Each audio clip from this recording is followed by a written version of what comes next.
हाय। कैसे आप लोग? बढ़िया। तो आज हम लोग बहुत ही खूबसूरत टॉपिक करने वाले हैं। वेक्टर का लेक्चर नंबर 2 में एंगल बिटवीन टू वेक्टर बहुत इंजॉय करने वाले हैं आज हम लोग। तो फटाफट कॉपी पेन लेके हो जाना है तैयार, क्योंकि सबसे बेहतरीन नोट वही होगा जो खुद से करेंगे तैयार। तो फटाफट स्टार्ट करते हैं हम लोग। यस। तो एंगल बिटवीन टू वेक्टर में पहले फील करते हैं कि ये एंगल बिटवीन टू वेक्टर है क्या चीज। एक एग्जांपल से स्टार्ट करते हैं हम लोग। एग्जांपल लेंगे तो क्लियर हो जाएगा। मान लेते हैं कि ये एक वेक्टर लिया ए और दूसरा वेक्टर लिया बी।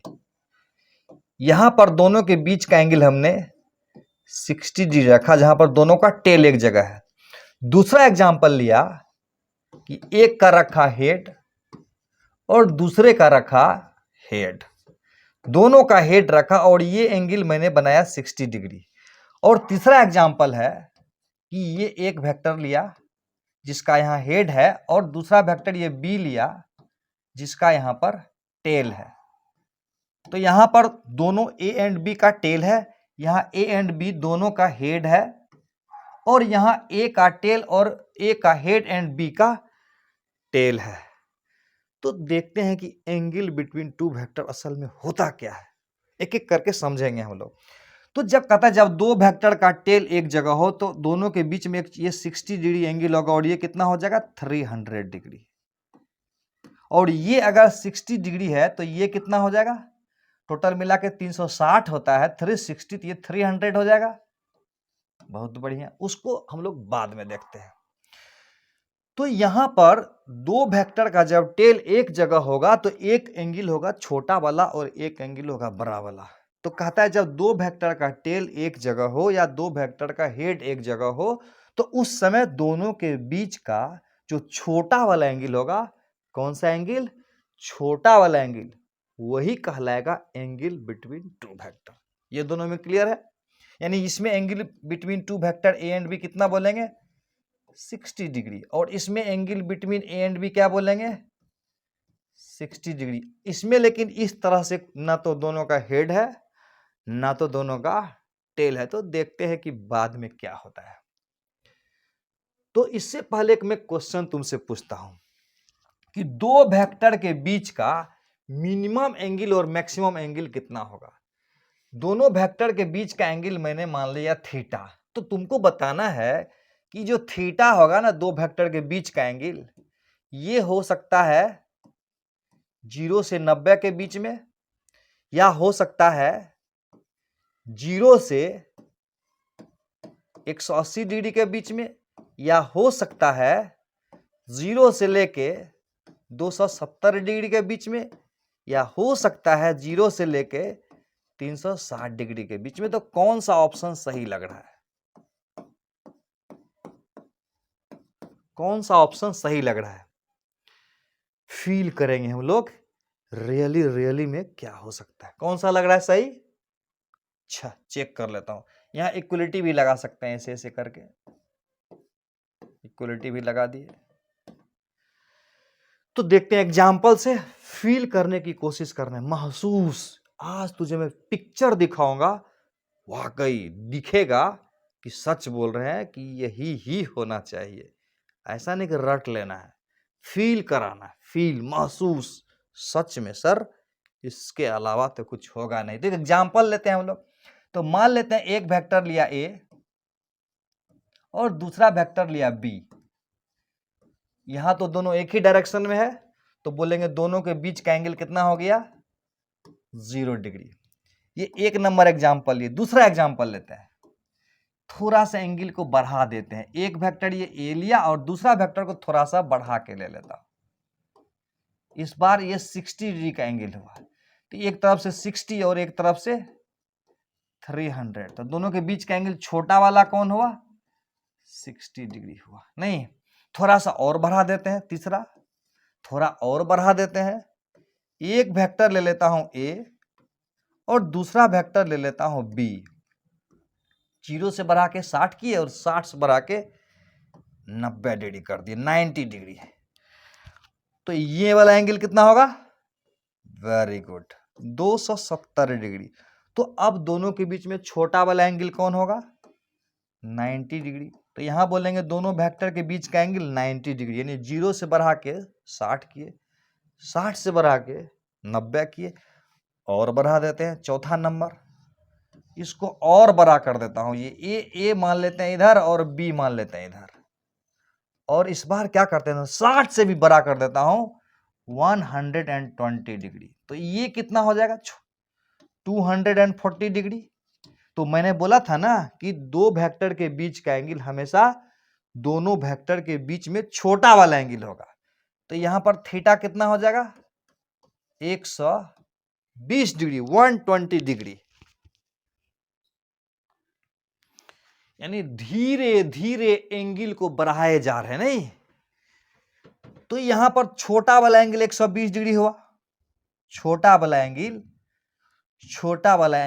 120 डिग्री हुआ। और थोड़ा बढ़ाते हैं ना, 4 के बाद 5वां नंबर लेता हूं। ये वेक्टर मैं इधर लिया ए, और दूसरा वेक्टर बी को इधर लिया। अब तो उससे भी बड़ा एंगल हो गया ना, 180 डिग्री। यस, अच्छा, इधर का एंगल भी 180 हो गया। आप देखेंगे कि दोनों में छोटा वाला एंगल कौन है? ये वाला कि ये वाला? अच्छा, ये तो बराबर है। तो बोलेंगे दोनों वेक्टर के बीच का एंगल यहां पर 180 डिग्री हो जाएगा। क्लियर है? इससे भी बढ़ा देते हैं ना, बढ़ाना क्या, और बढ़ा के देखो कहां बढ़ा देते हैं। ये ए रहा और ये रहा बी, ये रहा ए और ये रहा बी, और ये वाला एंगल मान लेते हैं 120 डिग्री है। तो इधर वाला एंगल कितना हो? नहीं, इधर वाला ये जो एंगल है 90 से 180 से ज्यादा होगा ना, 240 डिग्री कर देता हूं। तो इधर वाला कितना होगा? 120 डिग्री। अच्छा, अब इसमें छोटा वाला एंगल कौन सा है? अब इसमें छोटा वाला एंगल कौन सा है? थीटा दोनों के बीच का एंगल क्या बोलेंगे? 120। अरे, एक तो गड़बड़ हो गया कि 180 से ज्यादा करने के चक्कर में छोटा वाला एंगल इधर निकल आया। अच्छा, दिमाग खुल गया कि 180 से ज्यादा अगर करेंगे ना तो छोटा वाला एंगल इधर बनने लगेगा। अच्छा, 180 से ज्यादा करने का कोशिश किया लेकिन हुआ नहीं। तो फील कर पाए कि 180 से ज्यादा हो ही नहीं सकता है। यही है फील करना फिजिक्स को।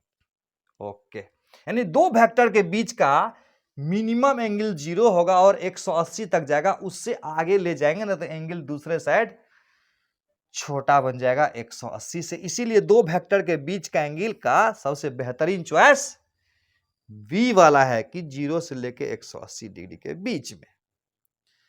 तो फटाफट कुछ सवाल करते हैं, बिना सवाल का तो मजा आएगा नहीं। सवाल स्टार्ट करने से पहले एक कॉन्सेप्ट को दिमाग में बिठा लेते हैं तो क्लियर हो जाएगा। जैसे एक वेक्टर मैंने माना था A और ये दूसरा वेक्टर माना था B। अब तो ये पता चल गया ना कि दो वेक्टर के बीच का एंगल 180 से ज्यादा नहीं हो सकता, यानी 180 से छोटा ही होगा। तो एक बात दिमाग में रखना है, क्या रखना है कि दो वेक्टर के बीच का एंगल का मतलब हुआ, जैसे एक वेक्टर ये A है और दूसरा वेक्टर B है, तो दोनों वेक्टर के एरो के डायरेक्शन, दोनों वेक्टर के एरो का डायरेक्शन के बीच में 180 से छोटा वाला एंगल, ये फंडा याद रखना। दो वेक्टर के बीच का एंगल का मतलब, दो वेक्टर के बीच का एंगल का मतलब दोनों के एरो के डायरेक्शन के बीच का 180 से छोटा वाला एंगल। क्लियर है? तो आप सीट पर आ जाइए, अपने सीट पर, और उस सीट में देखिए क्वेश्चन दिया हुआ है। इसी से मैं देख के बताता हूं ताकि लाइन लेंथ क्लियर हो। देखिए इसमें क्लास वर्क में दिया हुआ है कि पहला एग्जांपल मैंने ये लिया है, इसका बताना है angle between A and B, find angle between A and B. A and B करना है, और जिसमें कि पहला एग्जांपल बहुत आसान है। एक वेक्टर मैंने ये लिया इधर और एक वेक्टर मैंने इधर लिया, और दोनों के बीच का एंगल 60 डिग्री किया गया है। ये पहला है। दूसरा है इसमें कि एक वेक्टर ये इधर है और एक वेक्टर इधर है, और दोनों के बीच का एंगल यहां पर 45 डिग्री किया गया है। 45 डिग्री। और तीसरा है कि ये एक वेक्टर था ए और इधर था दूसरा वेक्टर बी, और दोनों के बीच का एंगल यहां 40 डिग्री लिया गया। तो फटाफट अपने अकल को लगाना शुरू कर देना है। अपने अकल को लगाना शुरू कर देना है। क्या करेंगे इसमें? इसको हम हटा देता हूं। बहुत आसान है। क्या बताए थे? दो वेक्टर के बीच का एंगल मतलब दोनों के एरो के डायरेक्शन के बीच का 180 से छोटा वाला एंगल। तो बहुत आसान है सर। जैसे इसी को देखो, एक वेक्टर था इधर, बहुत बढ़िया, और दूसरा वेक्टर है इधर, ये भी बहुत बढ़िया, और दोनों के बीच का एंगल यहां 60 डिग्री है। तो क्या बोलेंगे कि दोनों के वेक्टर के बीच का एंगल 60 डिग्री है? ना ना ना ना, बिल्कुल नहीं बोलेंगे। तो क्या बोलेंगे? तो बी का डायरेक्शन देखो किधर, इधर है, लग रहा है एकदम नीचे की तरफ घुस जाएगा। और ए का डायरेक्शन देखो इधर, कहां पहुंच जाएगा पता नहीं। देखो ए गया इधर, बी गया इधर, तो ए और बी के बीच का ये वाला एंगल 180 से कम है ना? यस। तो ये अगर 60 है तो ये टोटल 180 जो डिग्री होता है, पता है। यहां से 180 होता है और यहां 60 है, तो क्लियर है ना, यहां 120 डिग्री हो जाएगा। क्लियर है। यहां कितना होगा ए एंड बी के बीच का एंगल? ये तो हो गया। ये वाला कितना होगा? बड़ा आसान है। ये वेक्टर ए इधर है और ये वेक्टर बी इधर है, और दोनों के बीच का एंगल यहां 45 है। बहुत आसान है। ए का डायरेक्शन किधर है? ए का डायरेक्शन सीधे चला गया इधर, ए का डायरेक्शन इधर चला गया। अब बी का डायरेक्शन इधर है, दोनों के बीच का 180 से छोटा वाला एंगल यही ना होगा। तो ये कितना हो जाएगा? 135 ना। ये पूरा 180 है, 180 में से 45 को माइनस करेंगे तो 135 हो जाएगा। ऐसे करेंगे, 180 ये पूरा हुआ और उसमें से 45 को घटा दिए, तो जो बच गया वो 135 होगा। ये तो बहुत ही प्यारा सा क्वेश्चन है। क्या होगा इसका आंसर? क्या? यस, ये देखो, ए का डायरेक्शन इधर है, ए का डायरेक्शन इधर है और बी का डायरेक्शन इधर है। दोनों के बीच का एंगल कितना है? 180 में 40 घटा देंगे तो 140 डिग्री हो जाएगा। तो फंडा क्लियर है। सीट में क्वेश्चन है, इसको बना के देख ही लो। सीट में लास्ट में क्वेश्चन है कि ये वाला कितना होगा। ये चौथा नंबर है। ये ले लिया ए और ये ले लिया बी, और ये हुआ 53 डिग्री। तो एक ट्रिक जान लो ना, दो वेक्टर का टेल या दो वेक्टर का हेड एक ही जगह होगा तो दोनों के बीच जो छोटा वाला एंगल दिखेगा वो ले लेंगे। लेकिन अगर एक का हेड और दूसरे का टेल हो ना, और इस तरह से एंगल देखेंगे तो उसको 180 में से घटा देंगे, तो 180 माइनस 53 बराबर कितना होगा? नहीं पता, कोई बात नहीं, वही आंसर होगा जो होगा। क्या होगा इसके बीच का एंगल? यस, ये गया इधर ए और ये इधर आया बी, तो ये कितना हो जाएगा? 180 माइनस 53 डिग्री। ये 180 हुआ ना, ये 53 घटा देंगे कितना होगा? 10 में से 3 गया, 10 में से 3 गया तो बचेगा 7, और यहाँ बचेगा 7, 7 में से 5 गया तो बचेगा 2, और यहाँ बचेगा 1, 127 डिग्री का एंगल बन जाएगा। फंडा क्लियर है सीट का। नेक्स्ट क्वेश्चन हम लोग देखते हैं, एक एक करके लेते हैं क्वेश्चन। ये एक वेक्टर रहा ए और ये दूसरा वेक्टर है बी और ये तीसरा वेक्टर है सी। Very good. ये एंगल है 60 डिग्री, ये भी एंगल है 60 डिग्री और ये भी एंगल है 60 डिग्री। बताना है कि ए एंड बी के बीच का एंगल कितना होगा। फंडा तो क्लियर हो गया होगा पूरी तरह से। ए एंड बी के बीच का एंगल कितना होगा, बहुत आसान है, एक बार में बन जाएगा। देखो ए का डायरेक्शन किधर है, इधर है।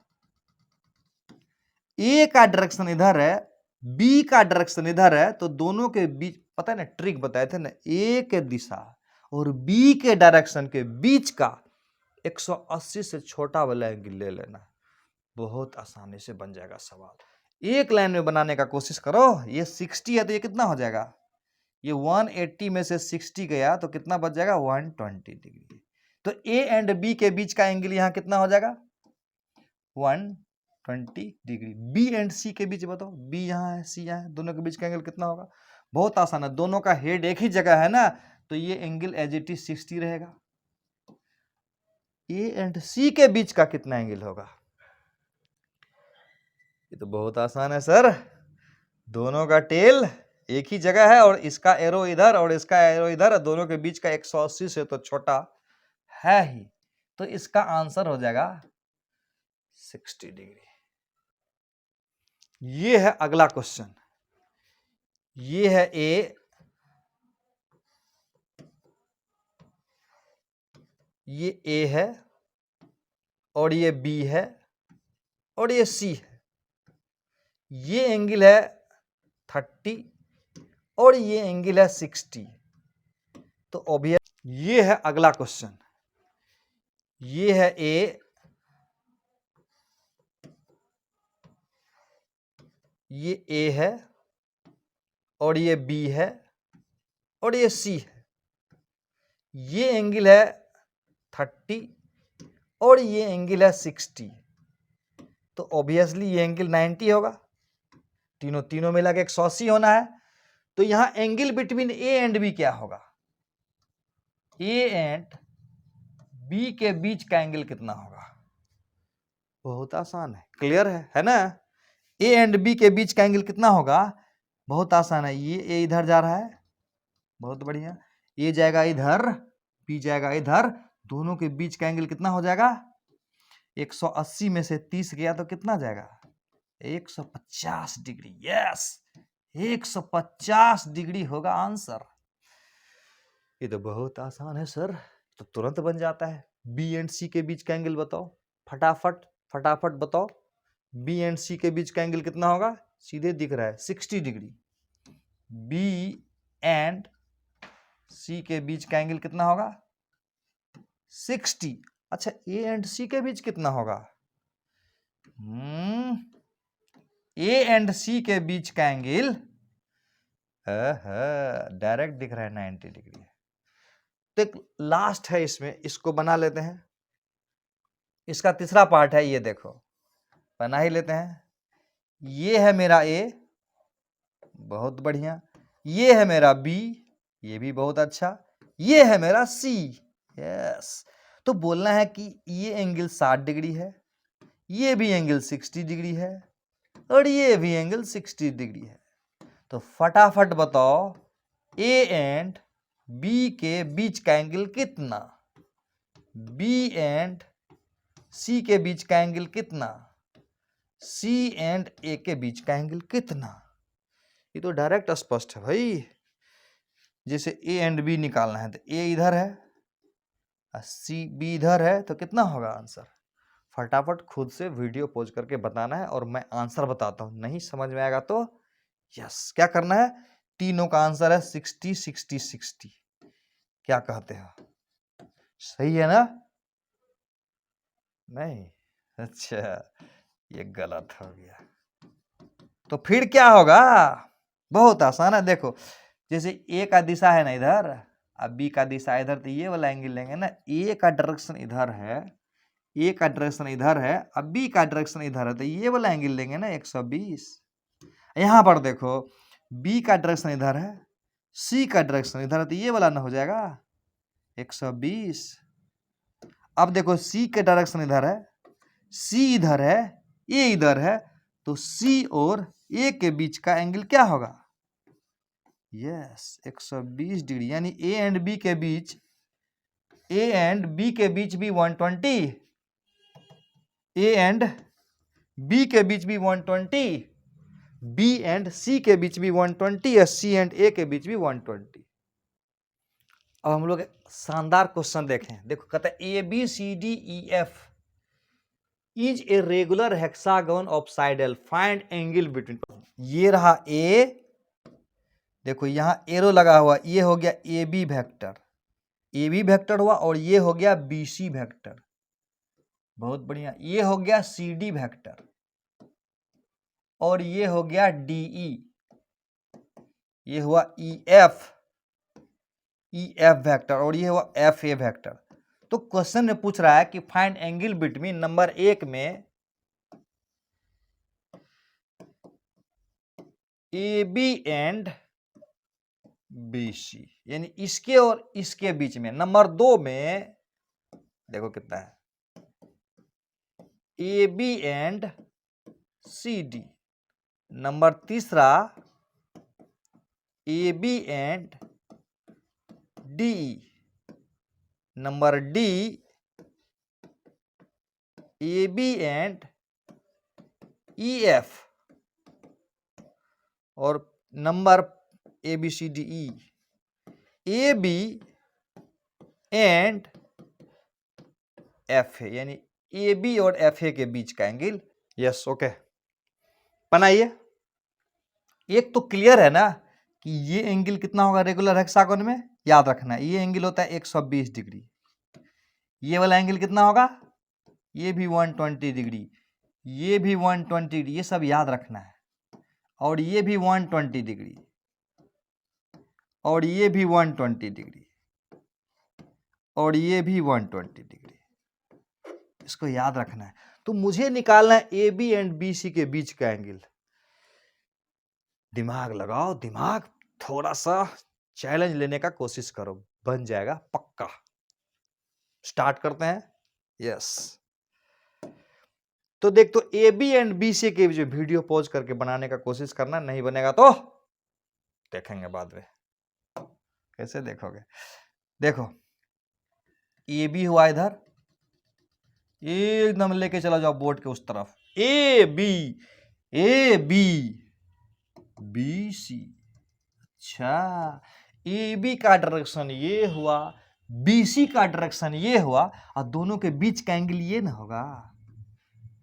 यस तो ये एंगल कितना हो जाएगा, 60 डिग्री। यस क्योंकि ये 120 है तो ये 60 डिग्री होगा। फील कर पा रहे हो, महसूस कर पा रहे हो। Yes best of luck. तो ये हो गया 60 degree A B and B C के बीच में, यहां कर देता हूं 60 डिग्री। अब सवाल उठता है, प्रश्न ये उठता है कि A B and C D के बीच में क्या हो। तो बहुत आसान है, ए बी देखो इधर है और सी डी देखो इधर। अरे इसका तो मिलान ही नहीं हो रहा है, क्या करें, दिमाग लगाते, इसको हटाता हूं। क्या करेंगे, थोड़ा सा दिमाग लगाते हैं। ए बी इधर है, सी डी इधर है। तो अच्छा कोई बात नहीं, याद रखना जब दो वेक्टर नहीं मिलेगा ना तो क्या करना है, दोनों को मिलाने का कोशिश करना है। पैरेलल अगर नहीं है, किसी एंगल पर है, तो आगे पीछे बढ़ाएंगे तो कहीं ना कहीं मिलबे करेगा, मिलना ही है। यस तो इसको अगर हम पीछे बढ़ाएं, पीछे पीछे पीछे पीछे पीछे, अच्छा मिल तो गया। इसका मतलब सी डी का डायरेक्शन इधर है और ए बी का डायरेक्शन इधर, यानी ए बी गया इधर और सी डी गया इधर। अच्छा यानी ए बी सी डी, ये एंगल आ जाएगा 180 से छोटा वाला। अब ये एंगल कितना होगा यही जानना है, कितना होगा। देखो ये वाला एंगल अगर 120 डिग्री है 120, तो ये वाला कितना हो जाएगा 60 हो जाएगा। और ये 60 और ये 60, तो ये भी एक ट्रायंगल बनाया, तीनों मिला के 180 होगा, तो ये वाला कितना होगा, ये भी हो जाएगा 60 डिग्री। तो इसका मतलब ए बी का डायरेक्शन इधर है और सी डी का इधर है, और ये 60 है, तो ये यस 120 डिग्री, यानी इसका आंसर हो जाएगा 120 डिग्री। अब चैलेंज है कि ए बी और डी के बीच में कितना एंगल होगा। A B and D E के बीच में कितना एंगल होगा? दिमाग लगाओ। कितना? 0 0 0। अच्छा नहीं, ए बी है इधर, सी डी है इधर। अच्छा ए बी सी डी तो अपोजिट हो गया ना, ऐसे समझो ना, ए बी गया इधर और डी इधर ना आएगा, डी इधर ना। अच्छा दोनों के बीच का एंगल 180 होना चाहिए, क्योंकि ए बी इधर है, डी इधर है, दोनों के बीच का एंगल इधर और इधर के बीच में 180 डिग्री। क्लियर है? यस। तो ए बी एंड डी के बीच में 180 डिग्री। अब प्रश्न उठता है कि A B and E F के बीच में कितना होगा? ये तो क्लियर हो गया, ये 180 आएगा। अब है A B and E F के बीच में, ए बी इधर है, ई एफ इधर है, तो अभी तो सिखा है ना, ई एफ की दिशा इधर ले लो, ए बी की दिशा इधर लो, तो इधर को मारेंगे ना ऐसे ऐसे, यानी ए बी का डायरेक्शन, ए बी का डायरेक्शन, ई एफ का डायरेक्शन के बीच का एंगल ये ना हुआ। देखो ई एफ हुआ इधर इधर इधर इधर इधर इधर हुआ ई एफ का डायरेक्शन, और ये हुआ ए बी का डायरेक्शन। तो ई एफ और ए बी के बीच का एंगल तो ये वाला हुआ, बिल्कुल। तो ये 120 है, तो ये कितना होगा? 60। और ये अगर 120 है तो ये भी कितना हुआ? 60। तो ये भी कितना हुआ? 60। तो और ये 180 में से 60 घटाएंगे तो ये कितना हो जाएगा? 120। तो इसका मतलब ए बी और ई एफ के बीच में, A B and E F के बीच में एंगल हो जाएगा 120। अब बच गया A B and F A, A B and F A. F A इधर, आसान है, ए बी इधर, एफ ए इधर, ए बी एफ ए, ये एंगल होगा। ये तो बहुत आसान है, 60 डिग्री। तो इस प्रकार से हम लोग सीख गए दो वेक्टर के बीच का एंगल निकालना। एक दो कुछ और इंटरेस्टिंग सवाल ले लेते हैं हम लोग, ठीक है? देखो अगला क्वेश्चन है ये। मान लेते हैं ये एक सर्किल है। क्या है? एक सर्किल है, और इस सर्किल पर ये इसका रेडियस है, ओके। और मान लेते हैं एक पार्टिकल है, उसका वेलोसिटी है इधर v1, ठीक। अब कुछ देर के बाद पार्टिकल यहां से पहुंच जाता है, यहां पहुंच जाता है, और ये एंगल हो जाता है 120 डिग्री। तो क्वेश्चन कर रहा है कि यहां अगर इसका वेलोसिटी v2 हो जाता है, तो angle between v1 and v2 निकालना है। क्या निकालना है? फाइंड एंगल बिटवीन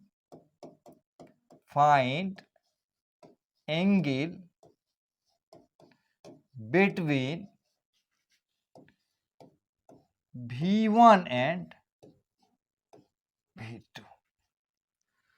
एक क्वेश्चन और दे देता हूं, एक क्वेश्चन और ले लेते हैं हम लोग। मान लेते हैं सेम क्वेश्चन है, इधर का यहां का वेलोसिटी v1 है, और जब यहां चला जाएगा तो यहां का वेलोसिटी v2 है, और ये वाला एंगल 60 डिग्री है। एक क्वेश्चन और ले लेते हैं, यहां जब रहेगा तो यहां का स्पीड हम मान लेते हैं v1 है, और फिर यहां से यहां आ गया, यहां का वेलोसिटी v2 है, और जो रेडियस जो है ना, रेडियस एंगल बना रहा है 60 डिग्री का। तो क्वेश्चन में कह रहा है कि यहां v1 एंड v2 के बीच का एंगल कितना होगा? तीनों एक जैसा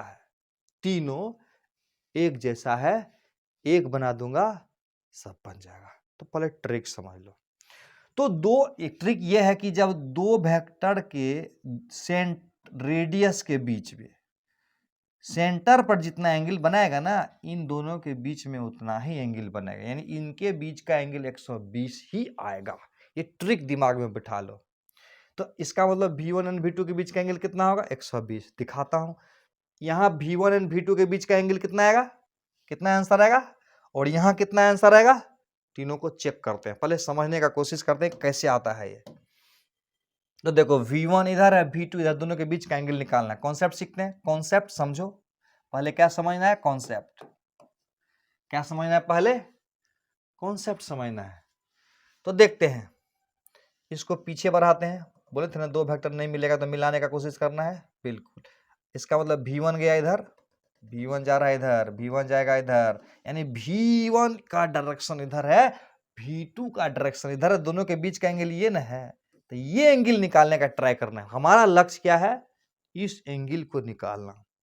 हमारा टारगेट है इस एंगल को निकालना, क्योंकि V1 का डायरेक्शन इधर है, V2 का डायरेक्शन इधर है, दोनों के बीच में 180 से छोटा वाला एंगल यही है। आप देखते हैं ये और ये चार भुजा, चारों एंगल मिला के 360 डिग्री होना चाहिए। चार भुजा वाले पॉलीगन का अंतः कोण यानी इंटरनल एंगल का सम 360 होता है, बिल्कुल। तो ये कितना हो जाएगा 90, ये कितना हो जाएगा 90, क्योंकि ये टेंजेंट है और ये रेडियस है। 90 90 हो गया, तो 99 180 हो गया, 180 हो गया। अब इन दोनों मिला के 180 पुराना है, तब ना 360 हो जाएगा।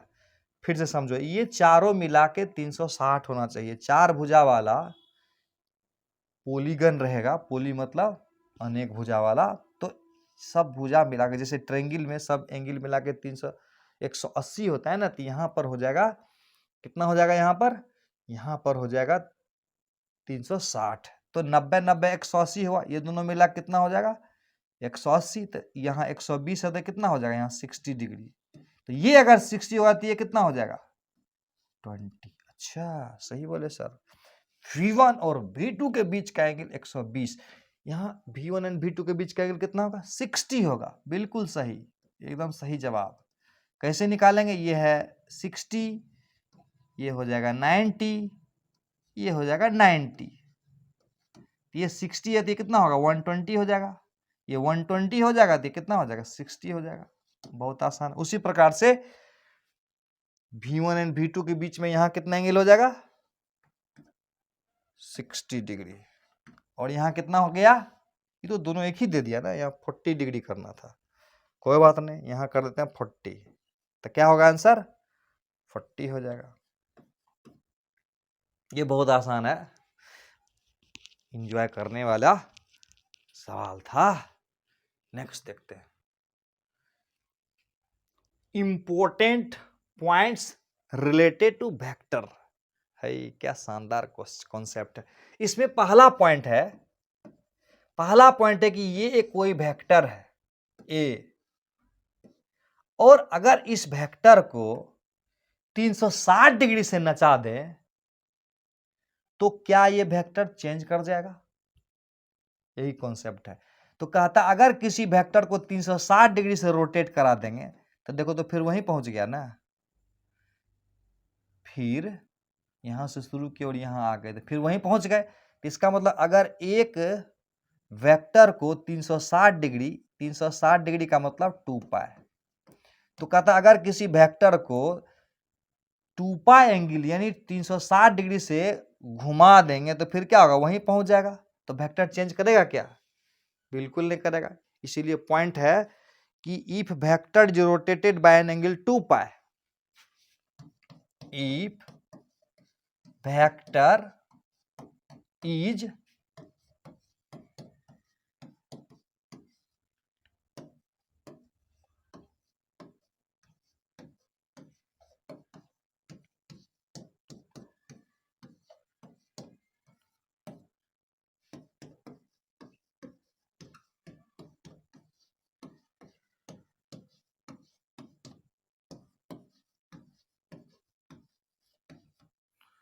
क्लियर है, if vector is rotated by an angle 2 pi यानी 360 degree, then it does not change. ये पहला पॉइंट क्लियर हो गया। अब दूसरा पॉइंट है कि जब इसको 360 से नहीं नचा के, अगला पॉइंट है कि अगर किसी वेक्टर को, जैसे वेक्टर ये है, ये ए वेक्टर है, इसको रोटेट कराएंगे 360 से नहीं, 2 पाई को छोड़ के कुछ एंगल से रोटेट कर दिए, इसको रोटेट करा के इधर ले आए, तो क्या b बराबर a हो जाएगा? यानी क्या ये वेक्टर चेंज करेगा? मतलब कहने का मतलब है कि अगर इसको कुछ एंगल से हम रोटेट करा दें तो क्या ये वेक्टर जो बाद में बना वो शुरू के बराबर होगा? नहीं ना। देखो वेक्टर में क्या क्या होता है समझने का कोशिश करना। वेक्टर में दो चीज होगा, एक होगा मैग्नीट्यूड और दूसरा होगा डायरेक्शन।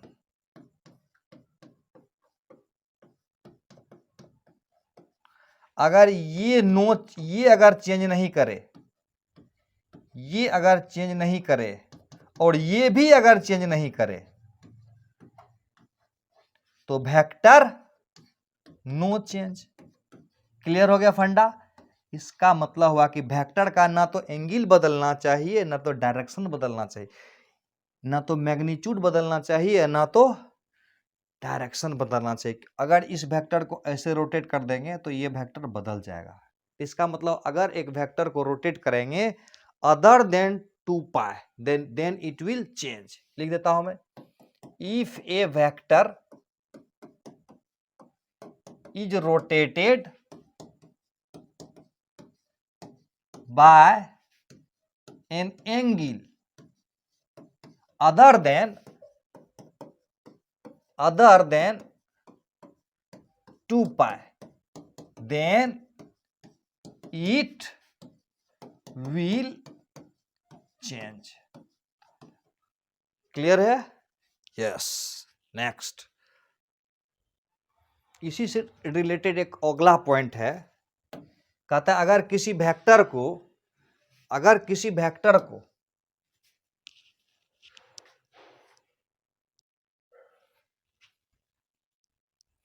कहता है कि एक वेक्टर है, जैसे मान लेते हैं ये लो, अभी देखे ना वेक्टर में क्या क्या होता है, मैग्नीट्यूड होता है और डायरेक्शन होता है। तो अगर वेक्टर का मैग्नीट्यूड नहीं बदले, क्या क्या होता है, एक होता है मैग्नीट्यूड और दूसरा होता है डायरेक्शन। ठीक से समझना है, फील करना है, महसूस करना है। अगर वेक्टर का मैग्नीट्यूड नहीं बदले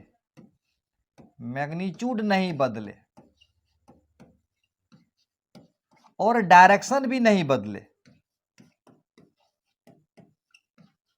यानी वेक्टर का मैग्नीट्यूड भी नहीं बदले तो डायरेक्शन भी नहीं बदले, तो क्या होगा, वेक्टर नहीं बदलेगा ना।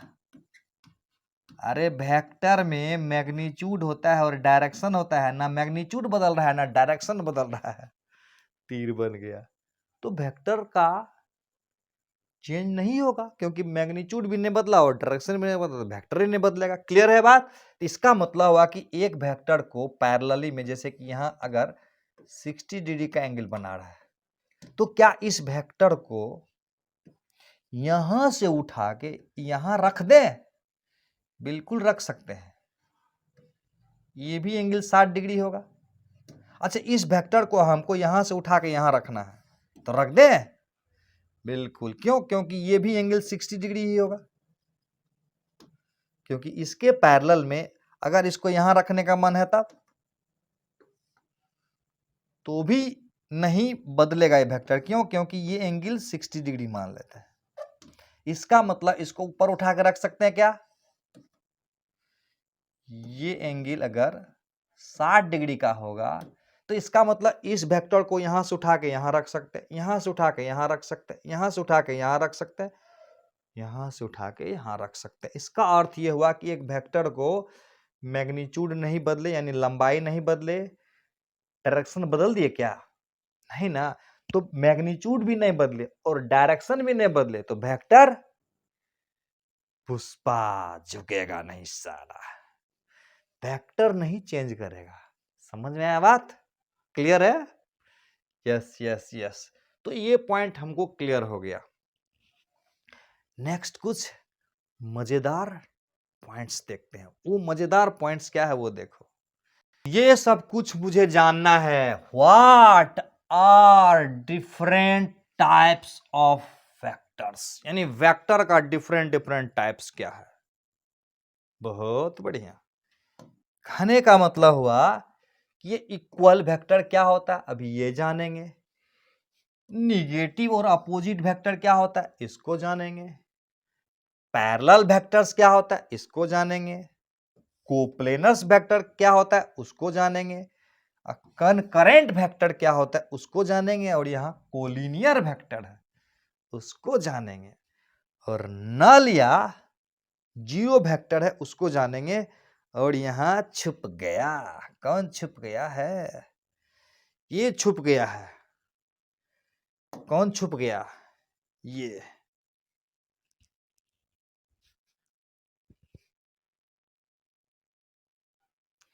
तो तो एक एक करके एंजॉय करते हैं, इस पर हम लोग मजा लेते हैं। इक्वल वेक्टर्स पहले हम लोग देखते हैं। क्या देखेंगे, इक्वल वेक्टर्स। इक्वल वेक्टर्स क्या होता है, लिखा हुआ है two vectors are equal if they have equal magnitude, same direction, same units. जैसे देखो, जैसे बनाते हैं फोटो। जैसे एक वेक्टर है, मैग्नीट्यूड है 5 मीटर, इधर गया। और दूसरा वेक्टर का भी मैग्नीट्यूड 5 मीटर है, इधर गया। तीसरा का भी मैग्नीट्यूड 5 मीटर है, और ये मान लेते हैं ये 60 बना रहा है। और ये भी मान लेते हैं 60 बना रहा है। और ये भी मनाते 60 बना रहा है। और ये भी मान लेते हैं कि 60 बना रहा है। तो इसका मतलब एक वेक्टर को देखो, इसका जितना मैग्नीट्यूड है उतने, अगर ये 5 मीटर का है तो ये भी 5 मीटर का है, ये भी 5 मीटर का है। सेम डायरेक्शन, अगर ये एक्स एक्सिस से 60 बना रहा है, ये भी एक्स एक्सिस से 60 बना रहा है, और ये भी एक्स एक्सिस से 60 बना रहा है, और ये भी एक्स एक्सिस से 60 बना रहा है, तो इसका मतलब बोलेंगे। और सेम यूनिट्स, सेम यूनिट्स का मतलब क्या हुआ है कि जैसे कि ये एक वेक्टर है, और ये है d बराबर 5 मीटर ड्यू ईस्ट, ओके। और दूसरा है f बराबर f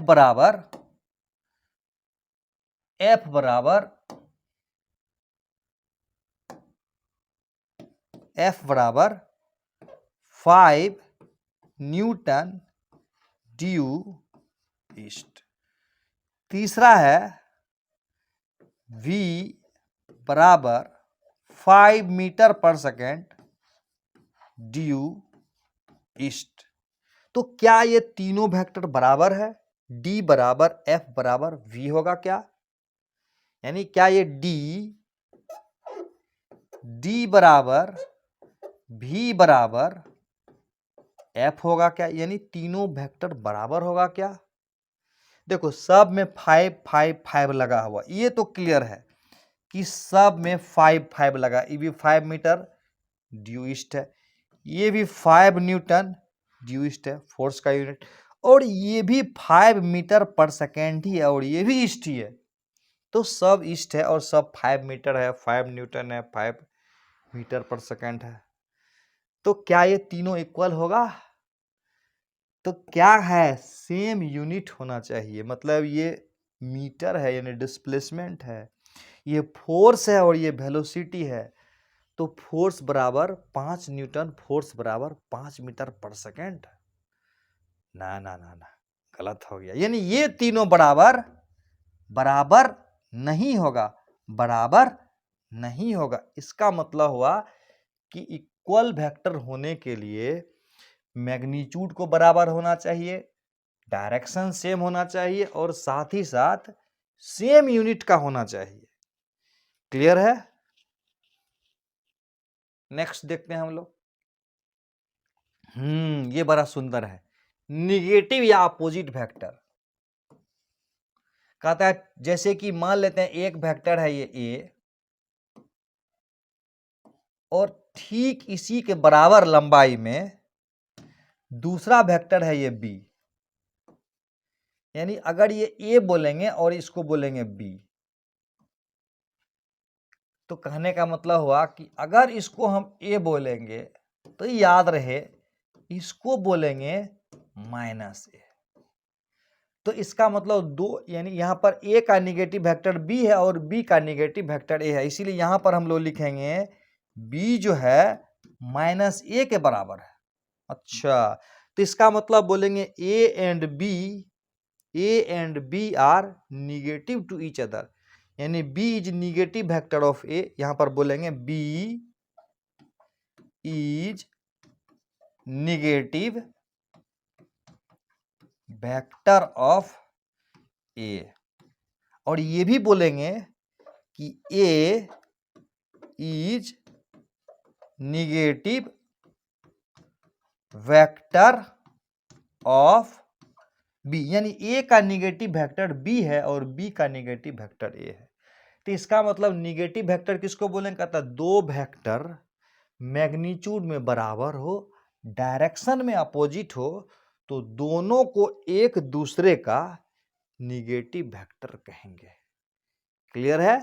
दो वेक्टर मैग्नीट्यूड में, लंबाई में बराबर हो और डायरेक्शन में अपोजिट हो, तो दोनों को एक दूसरे का निगेटिव वेक्टर कहेंगे।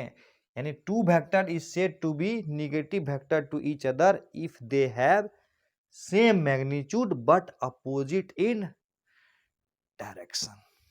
नेक्स्ट देखते हैं हम लोग पैरेलल वेक्टर्स। ये बड़ा खूबसूरत है। पैरेलल वेक्टर्स क्या होता है? तो कहता है दो वेक्टर पैरेलल कैसे होता है, समझते हैं। जैसे एक वेक्टर ये है, क्या दोनों का मैग्नीट्यूड बराबर होना जरूरी है? एक वेक्टर ये है, तो क्या दोनों पैरेलल है? पैरेलल का मतलब जब दो वेक्टर एक ही डायरेक्शन में हो तो दोनों को एक दूसरे का पैरेलल वेक्टर बोलते हैं। क्या ये दोनों पैरेलल वेक्टर्स है? अच्छा बोलो, ये अगर ए है और ये अगर बी है तो क्या दोनों पैरेलल वेक्टर्स है?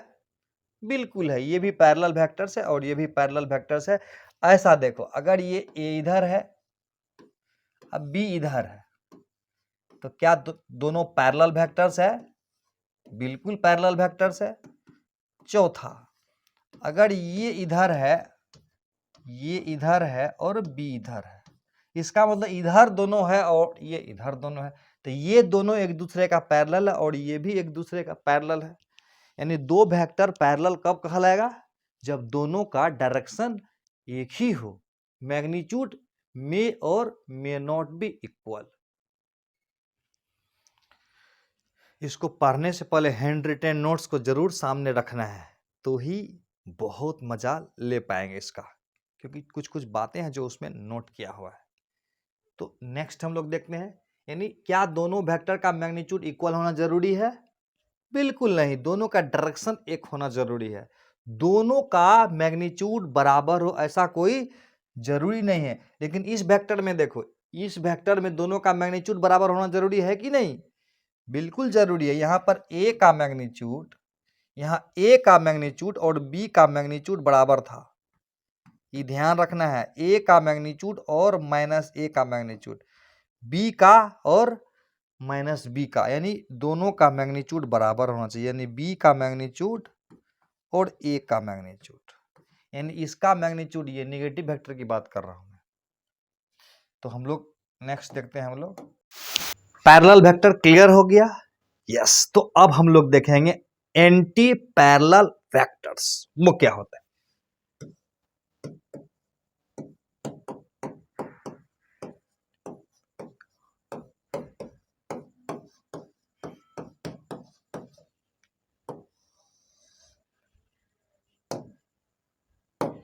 एंटी पैरेलल वेक्टर में क्या होता है, जैसे कि एक वेक्टर मान लेते हैं इधर है, पैरेलल मतलब एक ही तरफ और एंटी पैरेलल मतलब एक ही का अपोजिट। यस, क्लियर है ये? अच्छा बताओ, ये और ये में क्या अंतर है? ये और ये में क्या अंतर है? इसका डायरेक्शन और इसका डायरेक्शन दोनों एक ही है कि अलग अलग है? अच्छा, ये और ये, एक वेक्टर इधर लेंगे और एक वेक्टर इधर लेंगे, तो एक है पूरब के तरफ तो एक है पश्चिम के तरफ, एक है ईस्ट के तरफ तो दूसरा है वेस्ट के तरफ, तो बोलेंगे दोनों एंटी पैरेलल है, यानी पैरेलल मतलब एक तरफ, एंटी मतलब एक का अपोजिट। जैसे अगर ऐसे रहता तब ये रहेगा इधर और ये रहेगा इधर, तो ये भी एंटी पैरेलल हो गया।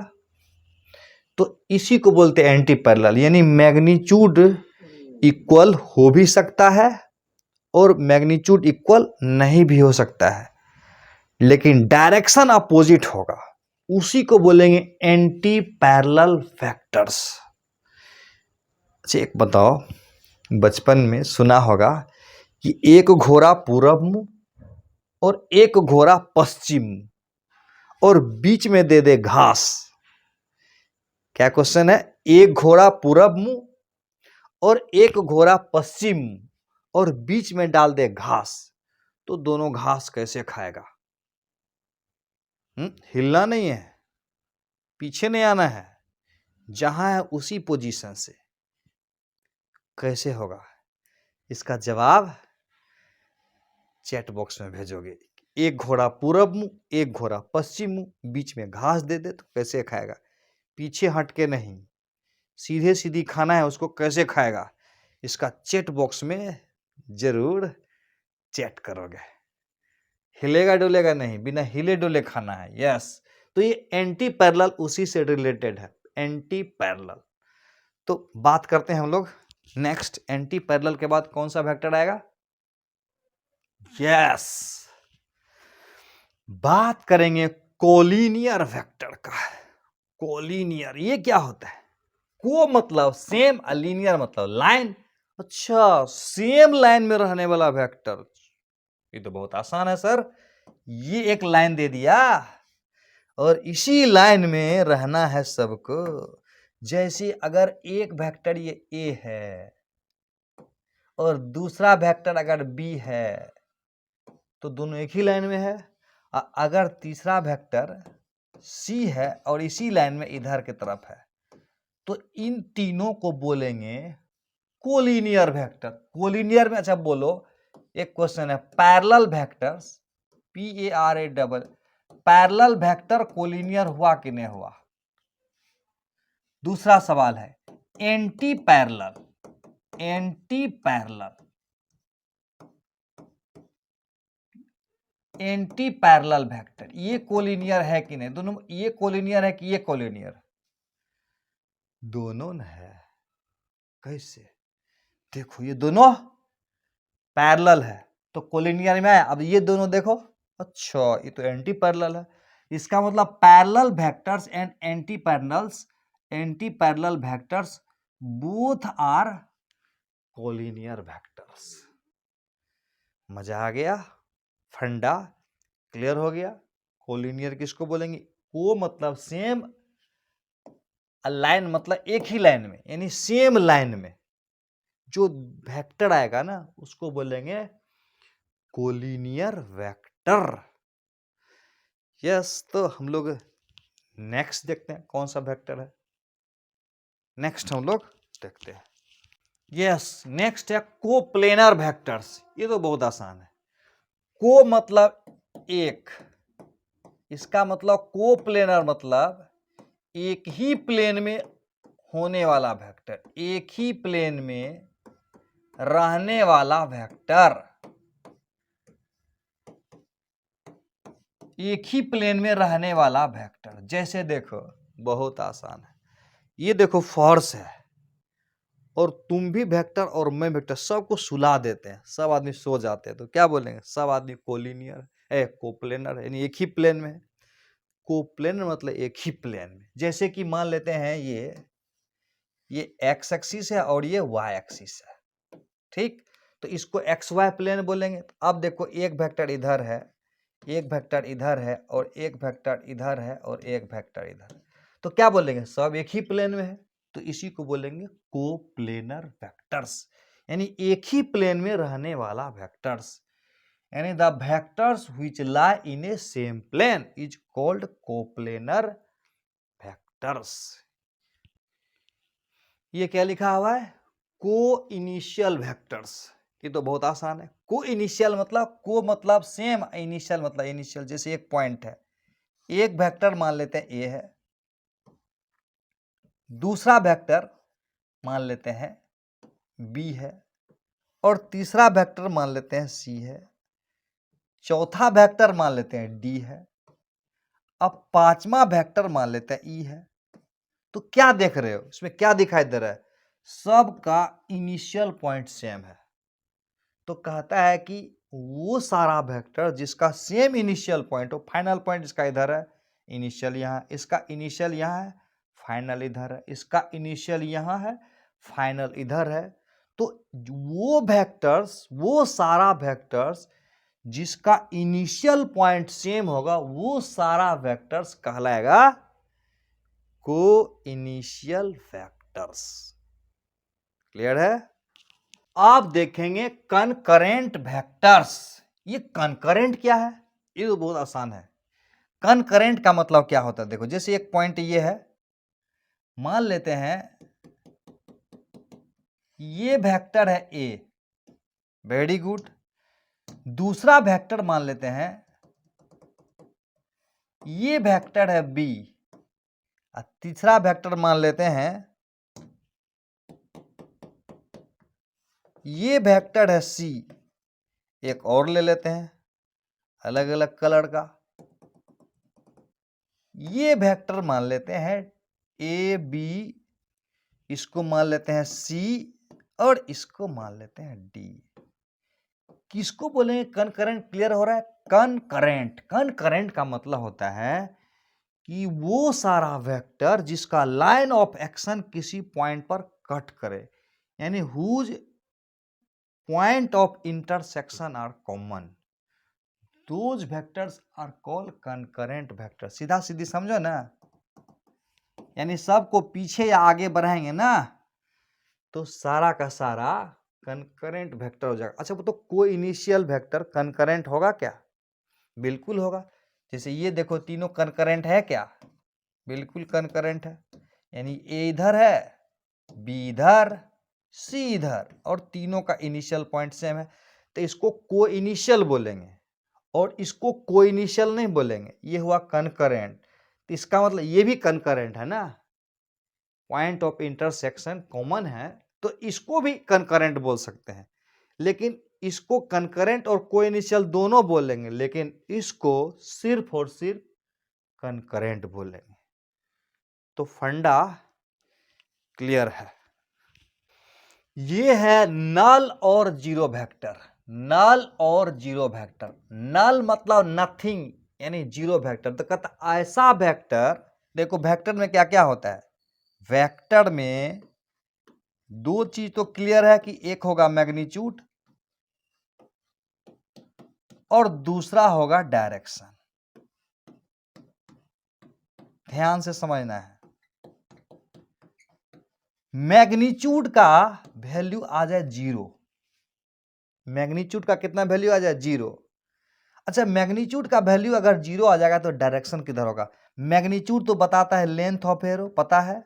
मैग्नीट्यूड बताता है लेंथ ऑफ एरो। जैसे ये एरो है, इसका जो लंबाई आएगा उसी को मैग्नीट्यूड बोलेंगे। अगर इसका मैग्नीट्यूड 0 हो जाता है तो इसका मतलब ये वेक्टर क्या हो जाएगा? 0 हो जाएगा। 0 का मतलब हुआ कि एक छोटा सा वेक्टर है जिसका इनिशियल पॉइंट और फाइनल पॉइंट एक ही जगह है, तो मैग्नीट्यूड 0 हो जाएगा।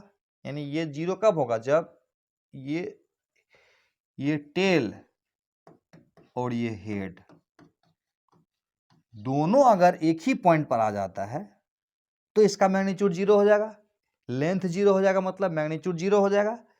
यस। तो कहता है कि मैग्नीट्यूड 0 हो जाएगा तो डायरेक्शन क्या होगा? ये बताओ।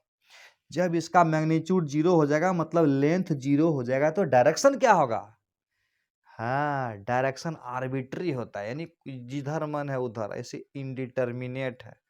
उसका डायरेक्शन किधर है किसी को नहीं पता, तो बोलेंगे कि डायरेक्शन इनडिटर्मिनेट, अज्ञात है, पता नहीं किधर है, लेकिन मैग्नीट्यूड 0 होगा। तुम ही सोचो ना, मैग्नीट्यूड 0 का मतलब लेंथ 0, और जब लेंथ 0 हो जाएगा, फील करो, जब इसका लेंथ हो जाएगा 0 तो डायरेक्शन किधर होगा, टेल किधर, हेड किधर, ढूंढ ही नहीं पाएंगे। तो क्लियर हो गया, मैग्नीट्यूड 0 होना चाहिए। दूसरा देखो, जैसे कि एक और उदाहरण लेते हैं, जैसे कि इस पर एक वेक्टर मान लेते हैं, इस पर मान लेते हैं एक वेक्टर है F1 is equal to 5 Newton, और दूसरा वेक्टर है इस पर लग रहा है F2 is equal to 5 Newton. एक इधर है और एक इधर है, तो दोनों का मैग्नीट्यूड तो बराबर है। तो ऐसा कह सकते हैं कि F2 वेक्टर बराबर माइनस F1 वेक्टर। बोल सकते हैं ये दोनों वेक्टर मैग्नीट्यूड में बराबर है, डायरेक्शन में अपोजिट है। हाँ, तो इसका मतलब ये एक दूसरे का निगेटिव वेक्टर बोलेंगे, बिल्कुल। तो इसका अर्थ ये हुआ कि इसको ऐसे लिख सकता हूं, F2 प्लस इसको इधर ले आएंगे तो F1 हो जाएगा, इज इक्वल टू 0 हो जाएगा। तो देखो ये भी वेक्टर और ये भी वेक्टर है, तो वेक्टर में वेक्टर जोड़ेंगे ना तो वेक्टर बनता है, इसीलिए इसके ऊपर में हम इस तरह से डाल देते हैं, यानी इसको मैं वेक्टर शो कर दिया। इसी को बोलेंगे नल वेक्टर, नल वेक्टर। जैसे अगर एक वेक्टर है ए, जैसे अगर एक वेक्टर है ए और ए में माइनस ए को जोड़ दें तो ये 0 आएगा, तो 0 को हम लोग वेक्टर के फॉर्म में नल वेक्टर बोलेंगे। क्लियर हो गया, नल वेक्टर वो वेक्टर होता है जिसका मैग्नीट्यूड 0 होता है और डायरेक्शन इंडिटरमिनेट होता है, उसी को बोलते हैं null vector. A vector having 0 magnitude and undefined, indeterminate है तो मतलब अनडिफाइंड है ना, ये तो डिफाइंड नहीं है कि किधर डायरेक्शन होगा। Undefined direction is called 0 vector या नल वेक्टर। तो अब बच गया तो और एक यूनिट वेक्टर और अगला एक्सियल वेक्टर, वो दोनों इंपॉर्टेंट है, छोटा छोटा है, समझ लेते हैं। तो सबसे पहले हम लोग यूनिट वेक्टर को समझ लेते हैं। अब हम लोग देख लेते हैं कि ये यूनिट वेक्टर क्या है। बहुत ही प्यारा सा नाम है, यूनिट वेक्टर्स। यूनिट मतलब क्या होता है, यूनिट का हिंदी होता है इकाई, यूनिट का हिंदी होता है इकाई वाला वेक्टर्स। इसको डिनोट करेंगे हमेशा यू के ऊपर में कैप लगा, कैप मतलब टोपी। देखो वेक्टर तो सब है, लेकिन ये ऐसा वेक्टर है जिसके ऊपर में टोपी लगा रहता है। टोपी किसके सर पर होता है, यस, डायरेक्शन दिखाने वाले के सर पे। जैसे नेताजी, टोपी है, एक समाज को एक डायरेक्शन दिखाते हैं, तो ये भी वेक्टर के डायरेक्शन को दिखाने के काम में आता है। दूसरा है टोपी लगाना मतलब स्पेशल वर्दी है। जैसे जैसे एक पुलिस वाला है तो उसको एक ड्रेस दिया जाता है कि नहीं, ड्रेस क्यों दिया जाता है, देख के ही समझ में आ जाए कि ये आदमी ही है लेकिन एक डिफरेंट क्लास का आदमी है। उसी प्रकार से यानी उस टोपी को और ड्रेस को देखते ही पहचान जाते हैं ना कि कौन पुलिस है और कौन पुलिस नहीं है। रोड पर अगर वो भी अगर सिंपल वर्दी में रहे तो किसी को तो डर ही नहीं आएगा, क्राइम करने वाला तो डरेगा ही नहीं।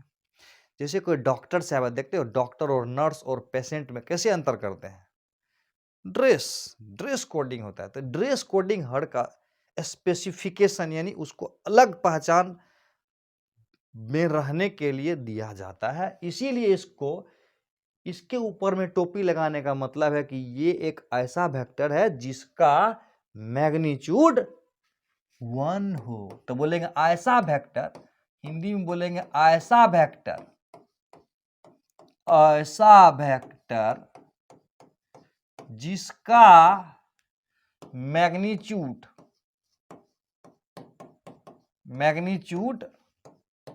1 हो, 1 हो। अंग्रेजी में बोलेंगे द वेक्टर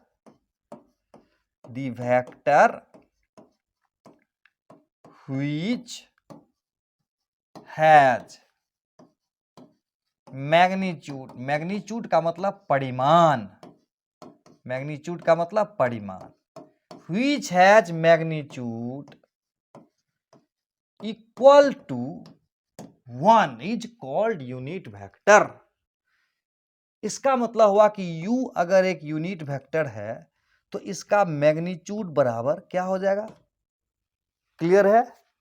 यस, 1 हो जाएगा, क्योंकि u एक यूनिट वेक्टर है और ऐसे मैग्नीट्यूड का सिंबल है, तो उसका मैग्नीट्यूड कितना हो जाएगा? 1। जैसे कि अगर ये कोई a है और उसके ऊपर में टोपी लगा दी, इसका मतलब ये भी यूनिट वेक्टर हुआ, इसका मैग्नीट्यूड कितना होगा? 1। जैसे कि मान लेते b है और उसके ऊपर में टोपी लगा दी, तो इसका मैग्नीट्यूड कितना होगा? 1। तो ये क्लियर हो गया कि मैग्नीट्यूड हो जाएगा 1। और डायरेक्शन क्या होगा? तो यूनिट वेक्टर के डायरेक्शन के बारे में कुछ नहीं बोला गया है, तो इसका मतलब हुआ कि यूनिट वेक्टर का डायरेक्शन कुछ भी हो सकता है लेकिन मैग्नीट्यूड होगा 1। फंडा क्लियर है? यूनिट वेक्टर का डायरेक्शन कुछ भी हो सकता है लेकिन मैग्नीट्यूड होगा 1। तो इसको थोड़ा सा और देखते हैं आगे। अच्छा एक बताओ, स्पेशल टाइप का एक यूनिट वेक्टर है, जैसे देखो उसको बोलते हैं orthogonal unit vector. Next page लेते हैं हम लोग। इसका नाम सुने हो? आई जे एंड के, नाम से परिचित हो? देखते हैं ये आई जे और के क्या है। फिजिक्स में बहुत ही खास है, बहुत ही इज्जत वाला वेक्टर है, बहुत इज्जत है इसका फिजिक्स के दुनिया में। कैसे इज्जत है भाई? तो देखते हैं कि कैसा इज्जत है इसका। तो मान लेते हैं कि ये एक क्यूब है, ये एक क्यूब मान लेते हैं। देखते हैं ये आई जे के क्या है। आप देखो, ये हुआ एक्स एक्सिस, ये हुआ वाई एक्सिस और ये हुआ जेड एक्सिस। तो कहता है कि एक्स एक्सिस की तरफ अगर कोई यूनिट वेक्टर होगा तो याद रखना एक्स के ऊपर में टोपी लगाएंगे, इसका मतलब ये एक्स एक्सिस की तरफ यूनिट वेक्टर है। इधर की तरफ अगर कोई यूनिट वेक्टर होगा तो क्या करेंगे? वाई के ऊपर में लगाएंगे टोपी। अगर इधर की तरफ कोई यूनिट वेक्टर हो तो क्या होगा? जेड के ऊपर लगाएंगे टोपी। तो एक्स के ऊपर टोपी, unit vector along x axis. Y के ऊपर टोपी, unit vector along Y axis. Z के ऊपर टोपी, unit vector along Z axis. और इसका नाम ही, इसी को हमने आई बनाया है और इसी को हमने जे माना है और इसी को हमने के माना है। तो अब एक बात बताओ, ये जो एक्स है और ये जो आई है, ये क्या चीज है? क्या बोलेंगे इसको? इसको बोलेंगे, क्या बोलेंगे? Unit vector, unit vector along x axis. ये क्लियर है? Unit vector along x axis, this is X I. उसी प्रकार से जे क्या क्या बोलेंगे?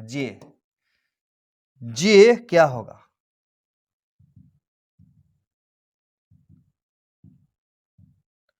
जैसे y लिखेंगे, ये हुआ जे, तो इसको क्या बोलेंगे? ये भी होगा unit vector along y axis. उसी प्रकार से ये के जेड के ऊपर में, जेड के ऊपर में ऐसे डाल देती, यानी ये हो जाएगा के, इसको बोलेंगे unit vector along Z axis. ये था y एक्सिस, ये था y एक्सिस।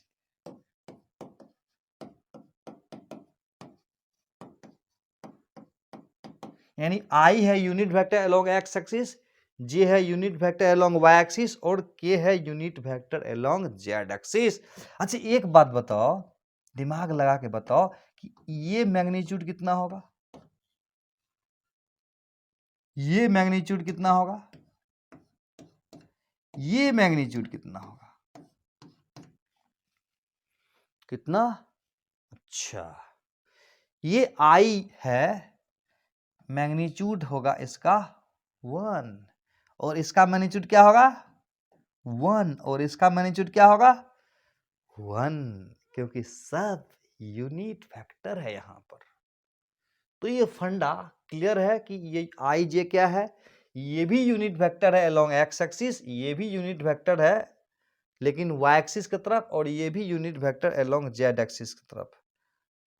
क्लियर है? एक बात बताओ, तो ये आई का डायरेक्शन इधर है, जे का डायरेक्शन इधर है, दोनों के बीच का एंगल कितना होगा?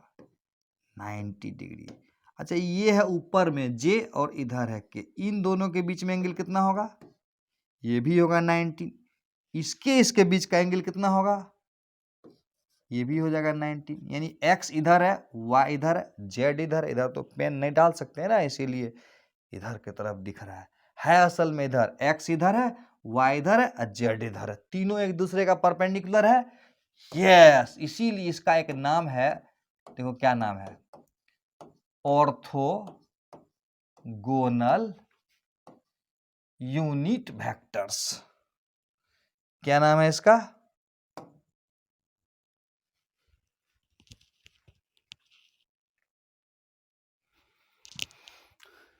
इसीलिए इसका नाम है ऑर्थोगोनल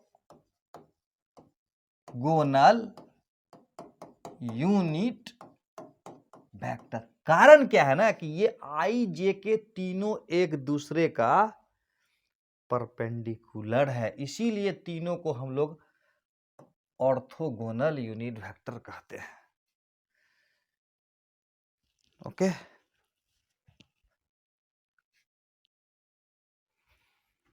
अब अगला है एक्सियल वेक्टर। अभी सबको इंट्रोडक्शन दे रहा हूं मैं। एक्सियल वेक्टर, ये क्या होता है, देखो जैसे कि मान लेते हैं कि ऐसे ऐसे एक बॉडी रोटेट कर रहा है, ऐसे ऐसे ऐसे रोटेट कर रहा है, तो ये इसका एक्सिस ऑफ रोटेशन हुआ ना, इसको बोलेंगे एक्सिस ऑफ रोटेशन।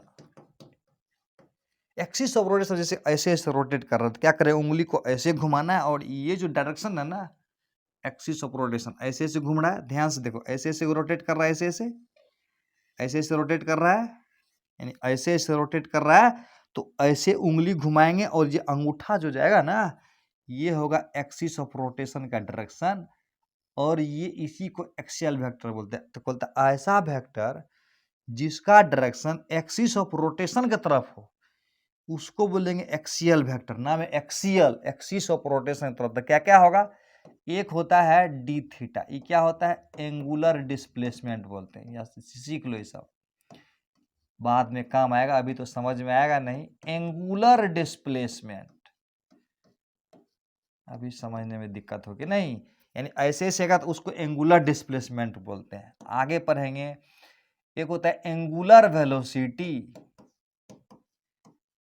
जिसमें एंगुलर लग जाए ना, वो सब एक्सियल वेक्टर हो जाता है। एंगुलर वेलोसिटी जैसे बोलता है एंगुलर एक्सलरेशन, नाम सुना होगा, अभी सुन लो खाली नाम, एंगुलर एक्सलरेशन। जैसे सुने हो टॉर्क का नाम, टॉर्क, तो ऐसे रोटेट करेगा, रोटेट कराने वाला टॉर्क, TORQE, टॉर्क। एक होता है एंगुलर मोमेंटम, L, इसको बोलेंगे एंगुलर मोमेंटम।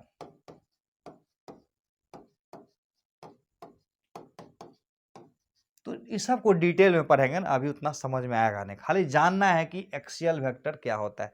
ऐसा वेक्टर जिसका डायरेक्शन एक्सिस ऑफ रोटेशन की तरफ हो, जैसे ऐसे ऐसे रोटेट कर रहा है इधर। अच्छा एक बात बताओ, ऐसे ऐसे रोटेट करेगा तो ऐसे, अच्छा ऐसे ऐसे रोटेट करेगा तब ऐसे ऐसे, यानी ऐसे ऐसे रोटेट करेगा तब तो इधर ना हो जाएगा, ऐसे हो रहा है, ऐसे हो रहा है, ऐसे ऐसे ऐसे ऐसे रोटेट हो रहा है, इधर हुआ एक्सिस ऑफ रोटेशन, तो इधर हुआ ये सब का डायरेक्शन, यानी एक्सिस ऑफ रोटेशन के तरफ जिसका डायरेक्शन होगा उसको बोलेंगे एक्सियल वेक्टर। और वो है angular velocity, angular velocity, angular displacement, angular acceleration, angular momentum. एक टॉर्क है जिसमें एंगल नहीं लगा हुआ है, तो रटने का जरूरत नहीं है, खाली फील करना है और समझने का कोशिश करना है। तो आज हम लोगों ने टाइप्स ऑफ वेक्टर को डील किया, उम्मीद है बहुत मजा आया होगा। यहाँ से तो शुरुआत होगी वेक्टर की, थोड़ा सा परसेप्शन आया हम लोगों को। अगले क्लास में मिलते हैं हम लोग, तब तक के लिए बाय।